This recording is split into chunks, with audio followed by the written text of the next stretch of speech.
esta mañana vamos a estar revisando un par de capítulos del libro de Jeremías en el Antiguo Testamento.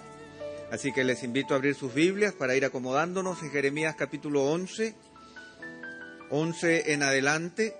Como ustedes saben, el profeta Jeremías vivió en un tiempo bastante difícil para Judá. Un tiempo de abandono espiritual, de decadencia moral, de violencia, un tiempo de persecución, y Jeremías se levantó como quizás el único profeta que estaba hablando en el nombre de Dios.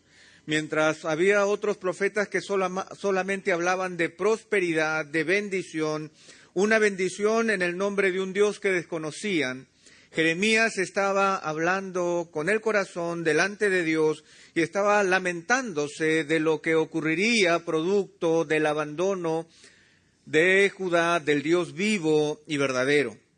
Eso es algo de lo que nosotros vamos a ver en esta mañana, pero antes, después de haber pasado tan precioso tiempo de adoración, después de haber dicho, Señor, yo quiero estar en tu presencia, nosotros sabemos que entrar en la presencia de Dios no es un privilegio personal, no es algo que es producto de nuestra espiritualidad, no es producto de que yo tenía cierta actitud hacia lo místico, no es producto de la música, es producto de la misericordia de Dios. La Biblia habla con mucha claridad y los que somos creyentes en Cristo somos conscientes que antes de conocerle, antes de que Él tocara la puerta de nuestro corazón, difícilmente nosotros teníamos esa misma sensibilidad. Sin embargo, fue el Señor en su misericordia quien en un momento detuvo nuestro caminar y nos dio la posibilidad de empezar a caminar con Él, en un momento en que el Señor abrió la luz de nuestro corazón y nos hizo percibir una verdad que nos era desconocida. En ese momento, en la medida en que nosotros reconocimos la obra de salvadora del Señor, es que podemos percibir lo que significa entrar en su presencia. Y esto no es algo nuevo, esto no es algo que tiene que ver con nosotros, sino que está a lo largo de las Escrituras. Nuestro Dios es un Dios que busca, nuestro Dios es un Dios que habla, nuestro Dios es un Dios que quiere hablarnos en intimidad a lo profundo de nuestro corazón. Lo vimos en el principio de la creación, cuando Adán y Eva se separan del Señor y caen en pecado, es el Señor que fue en su búsqueda. Cuando nosotros nos encontramos con Abraham viviendo en Ur de los Caldeos, es el Señor quien lo llama y le dice, sal de tu tierra y de tu parentela a la tierra que yo te mostraré. Un mensaje distinto, algo completamente nuevo, algo diferente, que hace de este hombre un ser completamente diferente después de tener un encuentro con el Señor. Lo mismo sucede si seguimos avanzando con la Escritura, solamente por poner ejemplos. Lo vemos con Moisés. Moisés, después de abandonar Egipto, huyendo, después de haber cometido un asesinato, pasa 40 años cuidando ovejas ajenas en medio del desierto.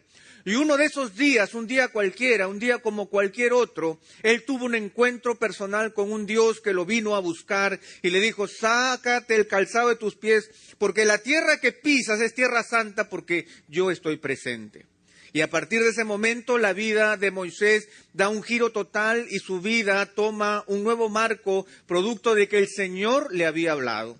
Si nosotros seguimos analizando en las Escrituras, nos encontraremos con que el Señor se aparece en la vida de todos sus siervos. Y son esas apariciones las que marcan un cambio radical en la existencia de esas personas.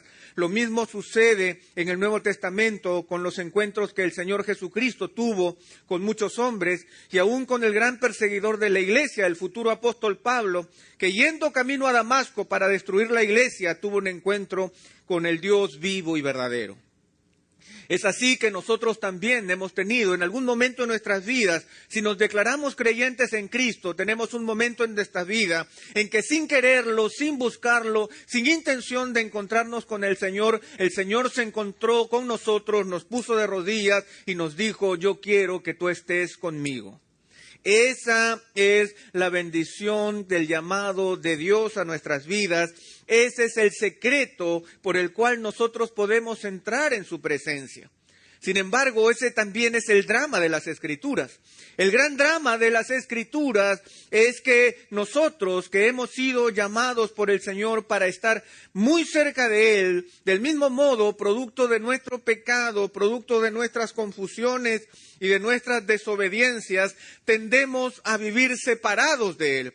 Luchamos y sufrimos por estar cerca de Él, pero lamentablemente perdemos muchas veces, muchos días, por largas temporadas, nuestra capacidad de mantenernos en intimidad con el Señor.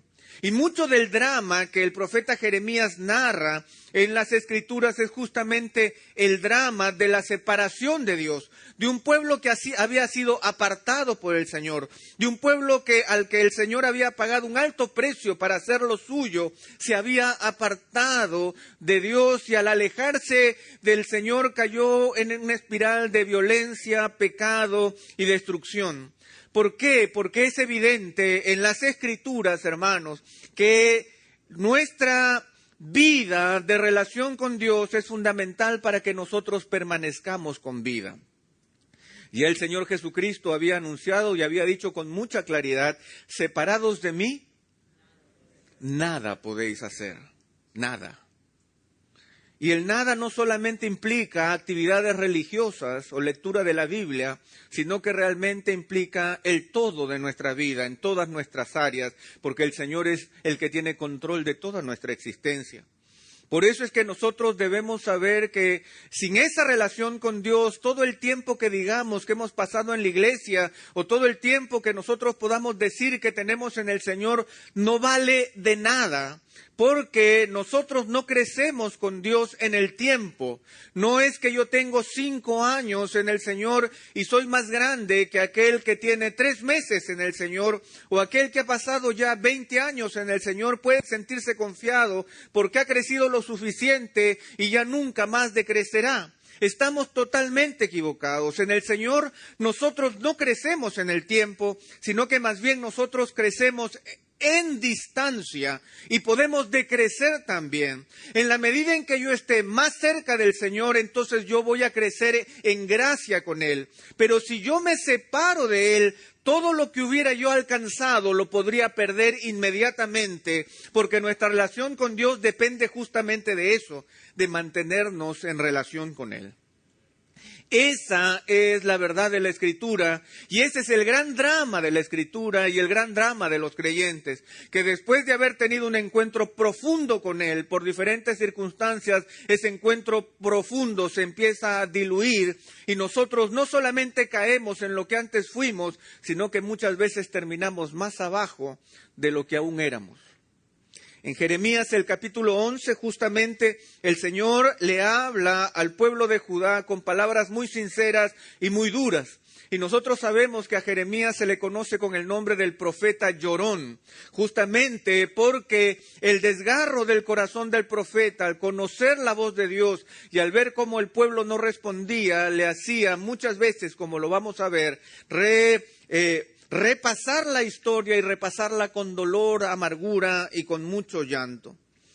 En Jeremías el capítulo 11, a partir del verso 13, el Señor dice así: Les diréis, así dice el Señor Dios de Israel, maldito el hombre que no obedezca las palabras de este pacto, que mandé a vuestros padres el día que los saqué de la tierra de Egipto, del horno de hierro, diciéndoles, escuchad mi voz, y haced conforme a todo lo que yo os mando, y vosotros seréis mi pueblo, y yo seré vuestro Dios, para confirmar el juramento que juré a vuestros padres, de darles una tierra que emana leche y miel, como lo es hoy. Entonces el profeta responde y dice, amén, Señor. Y el Señor me dijo, proclama todas estas palabras en las ciudades de Judá y en las calles de Jerusalén, diciendo, oíd las palabras de este pacto y cumplidlas, porque bien advertí a vuestros padres el día que los hice subir de la tierra de Egipto, y hasta hoy los he amonestado con insistencia, diciéndoles, escuchad mi voz. Pero no escucharon, ni inclinaron su oído, sino que cada cual anduvo en la terquedad de su malvado corazón. Por eso, por tanto, hice caer sobre ellos todas las palabras de este pacto que yo les mandé cumplir, y no las cumplieron.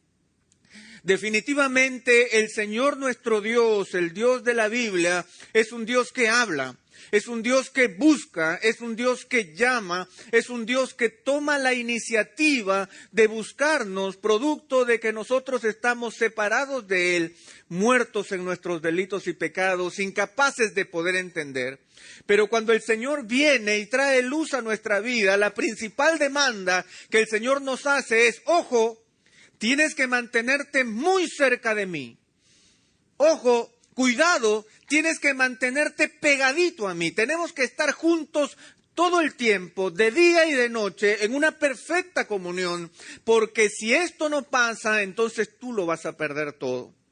Sin embargo, la historia nos cuenta que Judá e Israel no supieron escuchar la voz de Dios. Y sin embargo, a pesar de que el Señor los llamaba a escuchar, escuchen mis palabras, dice el final del verso 6, cumplan mis palabras, dice el final del verso 7, y hasta hoy los he amonestado con insistencia, diciéndoles, escuchen mi voz, escuchen mi voz. Y el escuchar la voz de Dios no solamente implica leer un manual en donde Dios ha dejado sus palabras. Las palabras de Dios son Dios mismo. Y cuando Dios quiere hablarnos, el Señor no quiere separar sus palabras de Él, sino que sus palabras van acompañadas de Él. Y el Señor quiere mantenerse muy cerca para decirnos lo que hay en su corazón. Pero el drama se cumple, dice el verso 8, pero no escucharon, ni inclinaron su oído, sino que cada cual anduvo en la terquedad de su malvado corazón. No escucharon, no inclinaron su oído, cada uno quiso hacer como le daba la gana. Y ese es el drama de la separación de Dios, aún del pueblo de Dios, que incapacitado se separa de Dios creyendo que puede vivir su vida, una vida que no le pertenece por sus propios recursos. Y como lo hemos mencionado hace un momento, el crecimiento espiritual no es estático. El crecimiento espiritual se da en relación con nuestra relación con Dios. Y en la medida que estemos cerca de Él, creceremos. Y en la medida en que nos alejemos de Él, decreceremos. Y simplemente caeremos en una espiral de destrucción si es que nos soltamos de su mano. Por eso es que a partir del verso 10, allí en el capítulo 11, dice, se han vuelto a las iniquidades de sus antepasados, los cuales rehusaron escuchar mis palabras y se han ido tras otros dioses para servirlos. La casa de Israel y la casa de Judá han violado mi pacto, el cual hice con sus padres. Definitivamente lo que sucedía con Judá era que Judá, al separarse de la mano de Dios, simplemente volvió a lo que había sido en el pasado. Volvió a aquellas cosas que dijo haber renunciado cuando tuvo un encuentro con el Señor y el Señor los apartó para ser su pueblo. Ellos volvieron a las iniquidades del pasado porque rehusaron escuchar las palabras de Dios. Y simplemente cuando el Dios vivo y verdadero sale de nuestras vidas, otros ídolos ocuparán su lugar, y esa es la verdad. Ahora dice el verso 12, entonces irán las ciudades de Judá y los habitantes de Jerusalén y clamarán a los dioses a quienes queman incienso, pero ellos ciertamente no podrán salvarlos en la hora de su aflicción. Porque según el número de tus ciudades son tus dioses, oh Judá, y según el número de las calles de Jerusalén son los altares que has levantado a lo vergonzoso, altares para quemar incienso a Baal. Definitivamente separarse de la voz de Dios no implica quitarse de la religiosidad o dejar la religiosidad. Por el contrario, nosotros encontramos que aquí Jeremías dice de boca de Dios que cada ciudad, según el número de tus ciudades, dice el verso 13, serán el número de tus dioses. Según el número de las calles de Jerusalén, Son los altares que han levantado a lo vergonzoso, altares para quemar incienso a Baal. Israel, Judá, no solamente se aparta de Dios, sino que, como les he mencionado, cuando nos soltamos de la mano de Dios después de haberle pertenecido, cuando empezamos a establecer una lejanía al principio discreta y quizás posteriormente más distante de nuestro Dios, no esperemos que nos vamos a mantener en el mismo lugar.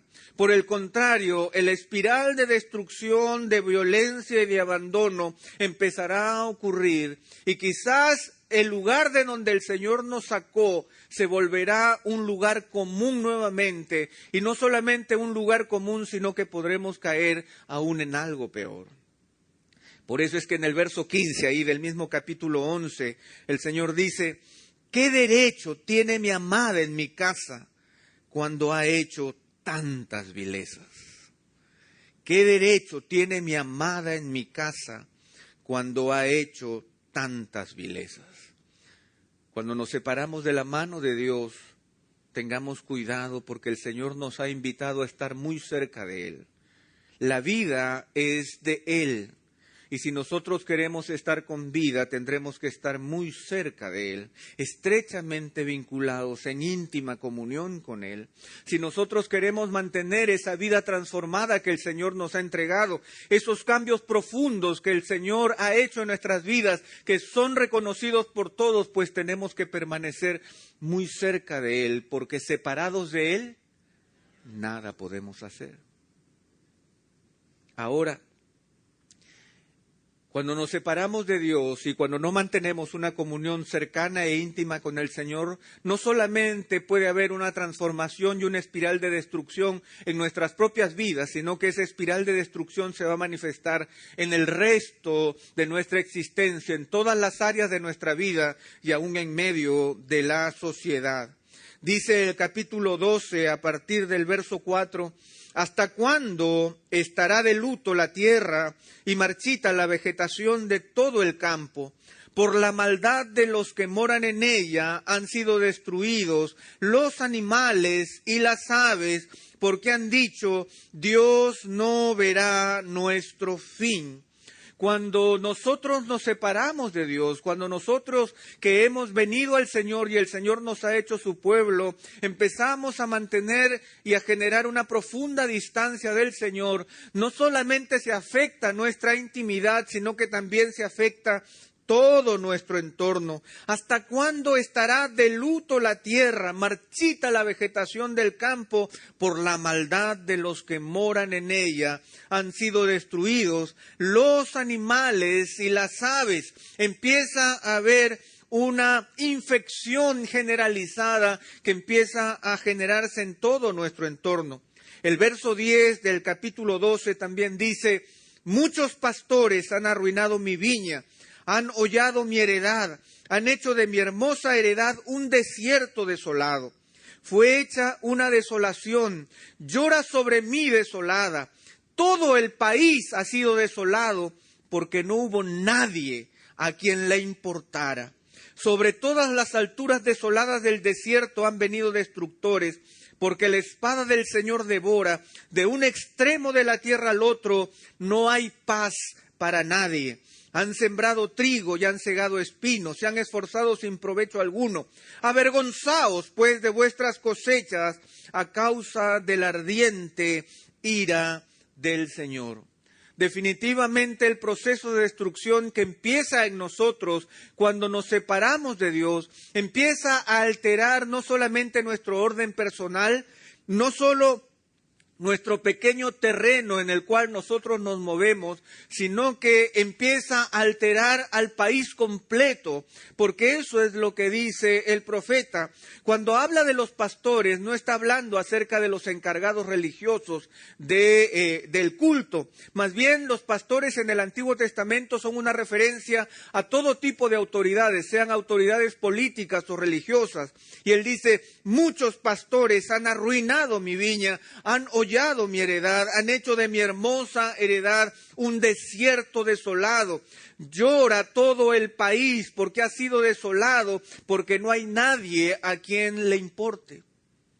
definitivamente una destrucción generalizada. Porque nuestra relación con Dios, como bien lo ha dicho el pastor Miguel, en muchas oportunidades debe implicar un cambio no solo personal, sino también una transformación de toda nuestra sociedad. Y cuando nosotros descubrimos que en nuestro alrededor todavía nadie tiene paz, cuando todavía vemos que en nuestro país hay lugares en donde aparentemente a nadie le importa lo que está sucediendo, cuando vemos que en nuestro entorno sembramos trigo y segamos espinos, entonces tenemos que preguntarnos cuán cerca o cuán lejos están los creyentes de su Dios y por qué razón ellos no están transformando su entorno con la presencia de un Dios poderoso que debería estar muy cerca de ellos. Ese es el drama de la separación de Dios. Y ese drama, el Señor a Jeremías le invita a ilustrarlo de una manera que todo el pueblo lo pueda entender. Y en el capítulo 13, en los primeros 7 versículos, hay una poderosa historia que Jeremías tiene que actuar para que el pueblo de Judá pueda entender su grado de separación de Dios. Dice a partir del verso 1 hasta el verso 7 de Jeremías capítulo 13. Así me dijo el Señor, ve y cómprate un cinturón de lino y póntelo en la cintura, pero no lo metas en el agua. Compré pues el cinturón conforme a la palabra del Señor y me lo puse en la cintura. Entonces vino a mí la palabra del Señor por segunda vez diciendo, toma el cinturón que has comprado, que llevas en la cintura y levántate, vete al Éufrates y escóndelo allá en una hendidura de la peña. Fui pues y lo escondí junto al Éufrates como el Señor me había mandado. Y sucedió que después de muchos días el Señor me dijo, levántate, vete al Éufrates y toma de allí el cinturón que te mandé que escondieras allá. Fui pues al Éufrates y cavé, tomé el cinturón del lugar donde lo había escondido, y he aquí el cinturón estaba podrido, no servía para nada. La historia que el Señor le invita a Jeremías a recrear es muy sencilla, pero muy potente. El Señor le manda a Jeremías a comprar un cinturón de lino. Los estudiosos de la Biblia no se han puesto de acuerdo en cuanto a las características de este cinturón y al término hebreo que se utiliza para la palabra cinturón. Sin embargo, muchos de ellos han llegado a la siguiente conclusión. No se trata de un cinturón externo para sujetar una túnica, sino que más bien la palabra hebrea se refiere a algún tipo de ropa interior.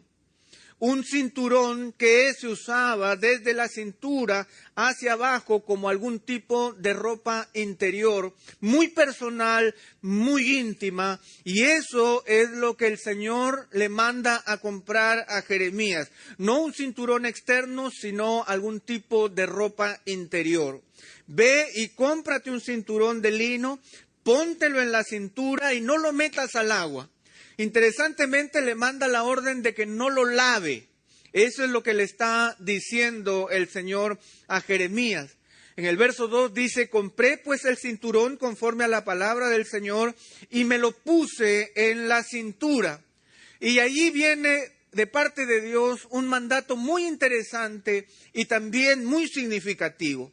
Entonces vino a mí la palabra del Señor por segunda vez diciendo, dice el verso 4, toma el cinturón que has comprado, que llevas a la cintura y levántate, vete al Éufrates y escóndelo allá en una hendidura de la peña. Este cinturón hebreo, muy personal y muy íntimo, el Señor le da la siguiente orden a Jeremías. Ahora que tienes el cinturón puesto, yo quiero que te vayas 595 kilómetros de ida y de vuelta, que vayas al río Éufrates, que es la corona del imperio babilónico que nos está persiguiendo, y que te saques este cinturón y que lo metas en la hendidura de una peña y lo escondas allí y luego vengas aquí de vuelta. algo tan personal, dejarlo a 595 kilómetros. El río de Éufrates es muy simbólico. El río Éufrates aparece muchas veces en la Biblia. Aparece desde el principio de la creación, cuando se señala los límites del jardín del Edén. El Éufrates ya aparece. Luego el Éufrates aparece mencionado cuando Abraham recibe los límites prometidos de la futura tierra que fluirá leche y miel para su descendencia.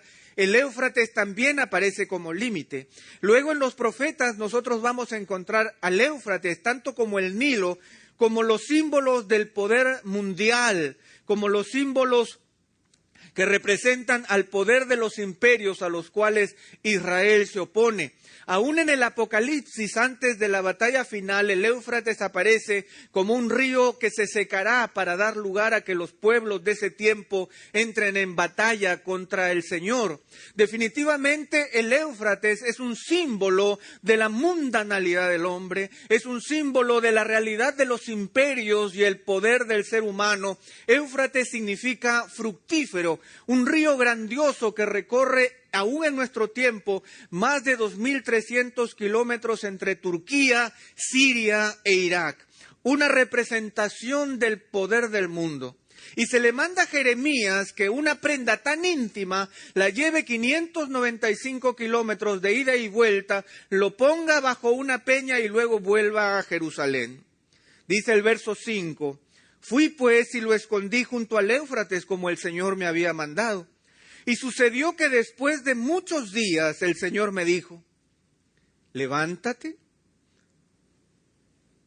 vete al Éufrates y toma de allí el cinturón que te mandé que escondieras allá.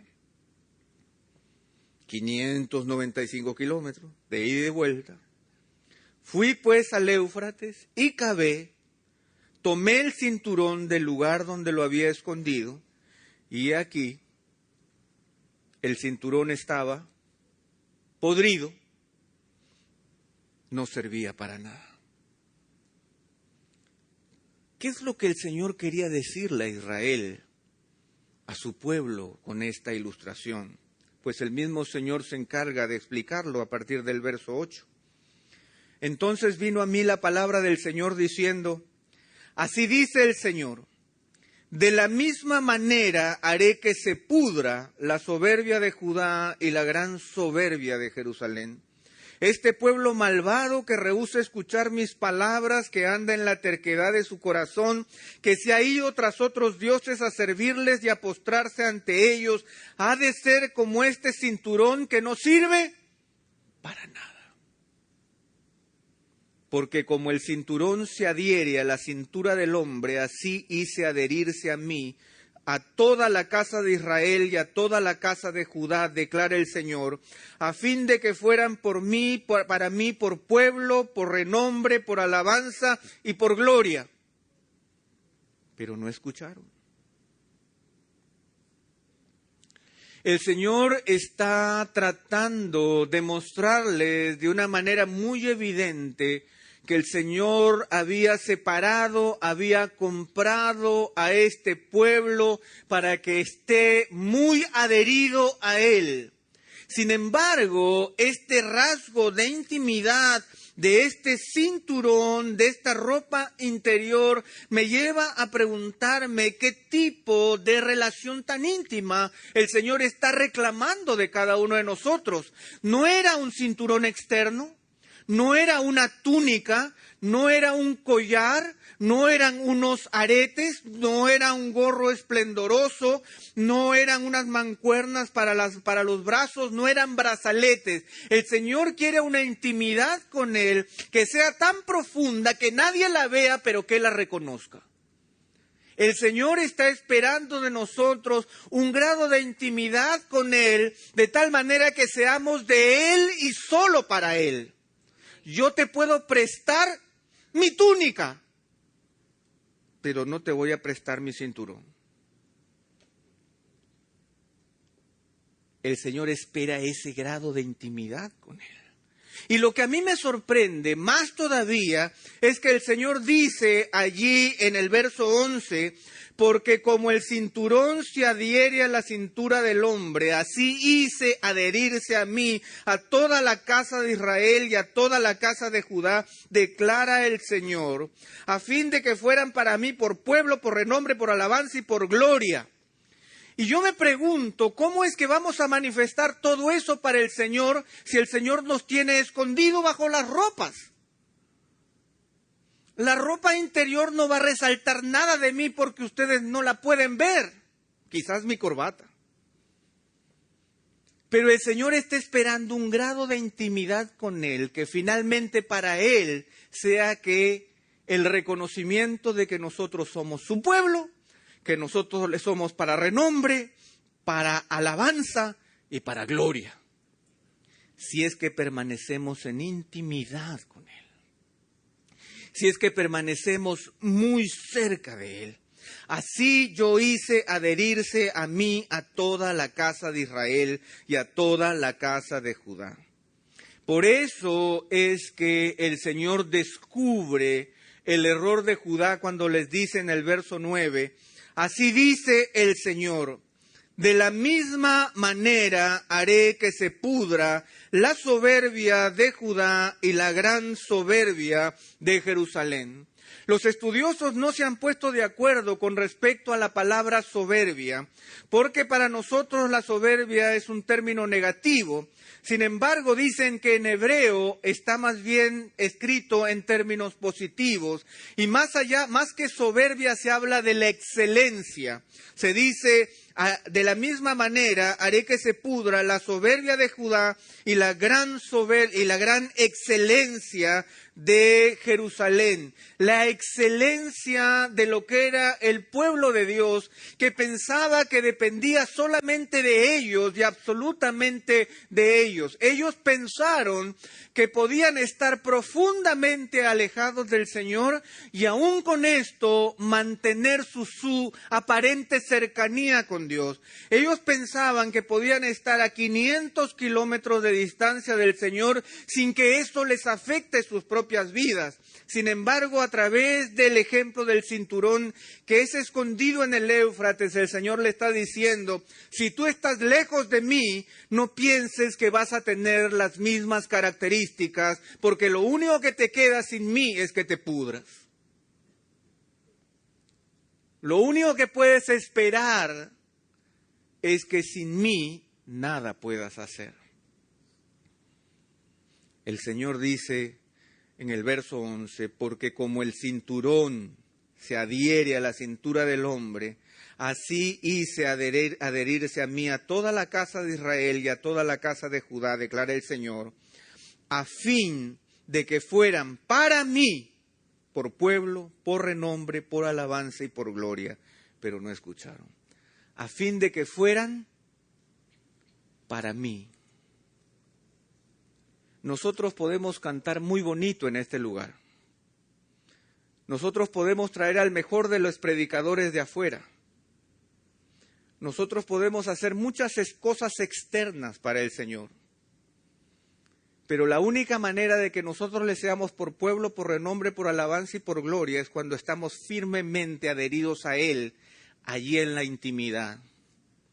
Cuando estamos en lo secreto, allí donde nadie nos ve, al Señor le hacemos saber que somos suyos y el Señor nos demuestra que nosotros somos de Él. Es en la intimidad. Y el Señor está reclamando intimidad con Él.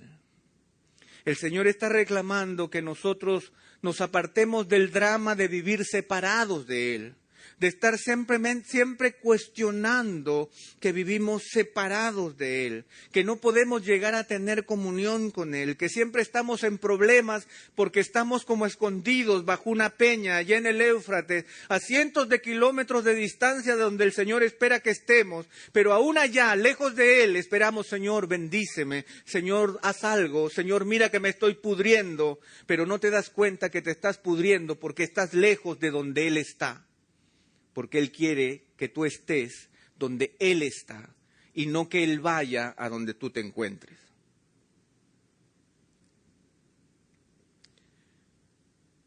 cuando Jeremías empieza a orar acerca de esta realidad, en el capítulo 14, después de esta poderosa ilustración, a partir del verso 7, Jeremías se levanta una oración delante de Dios y él dice: aunque nuestras iniquidades testifican contra nosotros, oh Señor, obra por amor de tu nombre.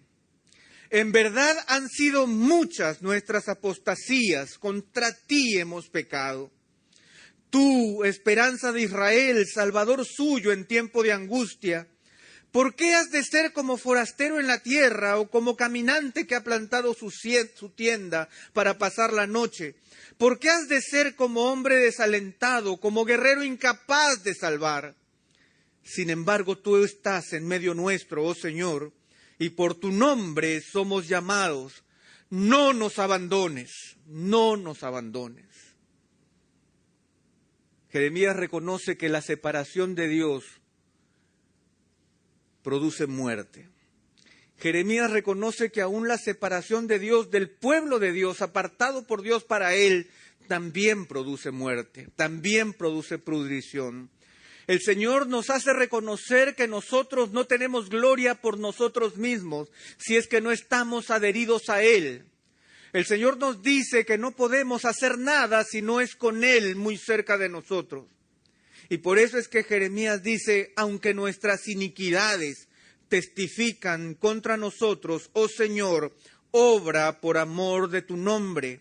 La palabra iniquidad significa literalmente sin ley.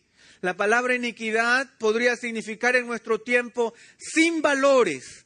Y cuando nosotros vivimos separados de Dios, separados de los valores de Dios, nosotros andamos en iniquidad, como quien anda sin valores. Y nuestras iniquidades testifican contra nosotros. Nuestra ausencia de valores testifica que tú no estás cerca de nuestras vidas. Oh Señor, obra por amor de tu nombre. Luego él continúa diciendo: en verdad han sido muchas nuestras apostasías. ¿Qué significa la palabra apostasía?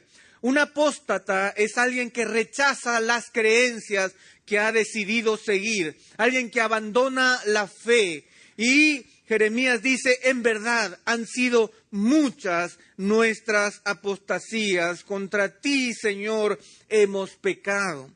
La ausencia de valores, la ausencia y el rechazo de la fe que decimos proclamar los domingos y que se hace ausente de manera práctica durante la semana, son muestras visibles de nuestra separación de Dios y de nuestra condición de pecado. Pero Jeremías dice, invocando a Dios, y le dice en el verso 8, tú, esperanza de Israel, salvador suyo en tiempo de angustia, ¿por qué has de ser como forastero en la tierra o como caminante que ha plantado su tienda para pasar la noche? Si tú, Señor, eres nuestra esperanza, si tú, Señor, eres nuestro Salvador, ¿por qué entonces yo tengo que percibir en mi vida como si tú fueses un forastero y no un propietario? ¿Por qué es que yo tengo que percibir en mi vida como que tú estás de paso y no como que tú has establecido permanente residencia en mi corazón?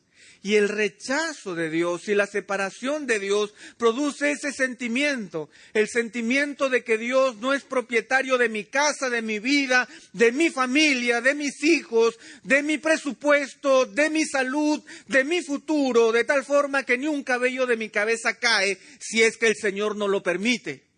Señor, ¿por qué tengo que pensar que tú eres como un forastero en mi vida?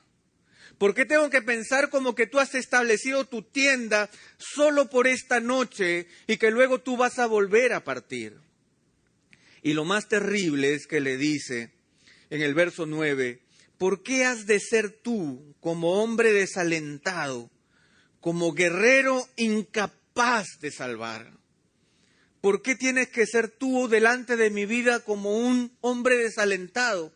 como un guerrero incapaz de salvar, como quien yo estoy diciendo, Señor, mira mi vida, tú no puedes hacer nada, yo solo me quejo de lo que me está sucediendo, pero en realidad tú eres como un hombre desalentado, como un guerrero incapaz de salvarme, incapaz de transformarme, incapaz de obrar en mi vida el cambio que tú sabes que yo requiero y que yo sé que yo necesito.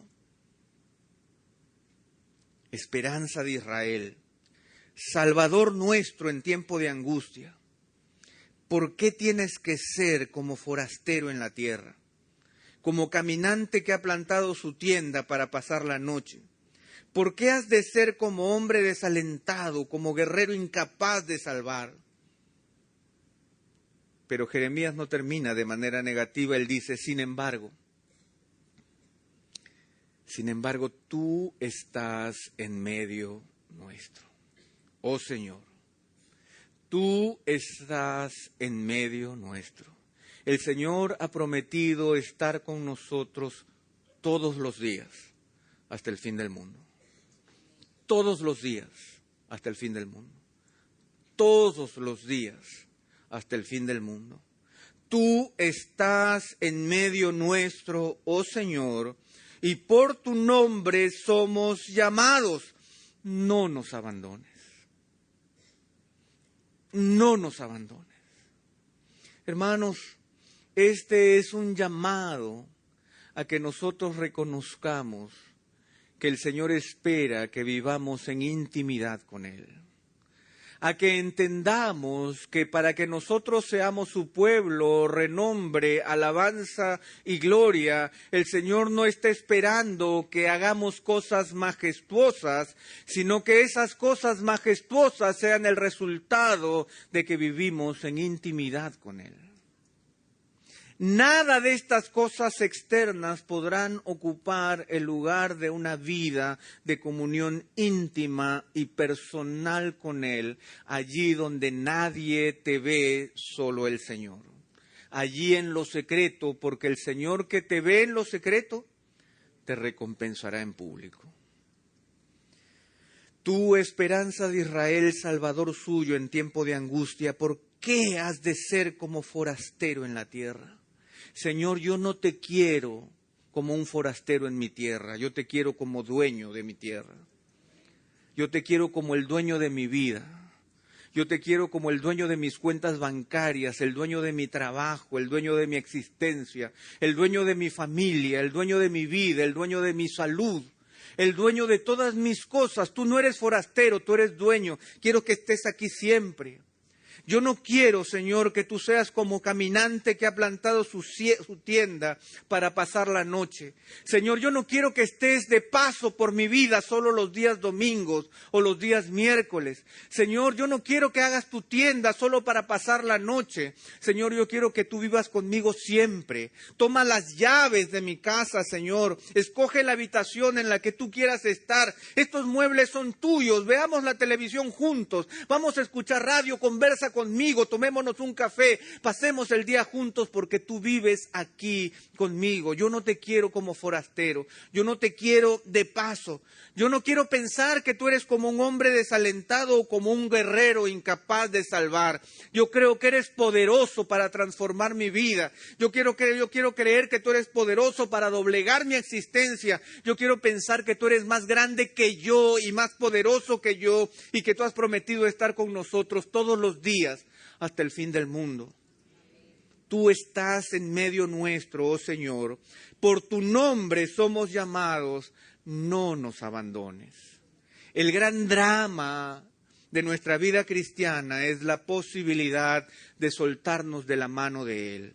La invitación es que nosotros podamos quedarnos muy cerca de Él, que nos permanezcamos tan cerca de Él como ese cinturón íntimamente ligado al Señor, y que allí en la intimidad el Señor pueda decirme, tú eres mi pueblo, tú eres para mí renombre, tú eres para mí alabanza, tú eres mi gloria.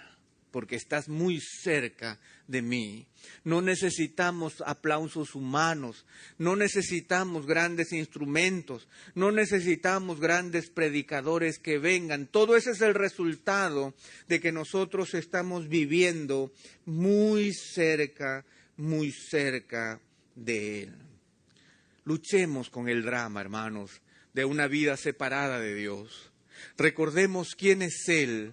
Recordemos que Él espera que estemos viviendo en intimidad con Él, que estemos viviendo en una íntima relación con Él y que esa íntima relación con Él se mantenga fructífera a lo largo del tiempo, en toda época y en todo momento. Solo así podremos crecer y solo así podremos darle la gloria al Señor que Él merece y la gloria al Señor que Él está reclamando. Integridad y Sabiduría es una producción que llega hasta ustedes gracias a los aportes de individuos y empresas comprometidos con la defensa de la fe. Para más información, preguntas y comentarios, visite nuestra página de internet www.integridadysabiduría.org. En esta página encontrará información sobre la producción de este y otros recursos que ponemos a su disposición, como también las formas en las que usted puede contribuir con la producción de programas como estos. Les invitamos nuevamente a visitar nuestra página de internet www.integridadysabiduría.org. Será hasta la próxima, cuando nos reencontremos con Integridad y Sabiduría.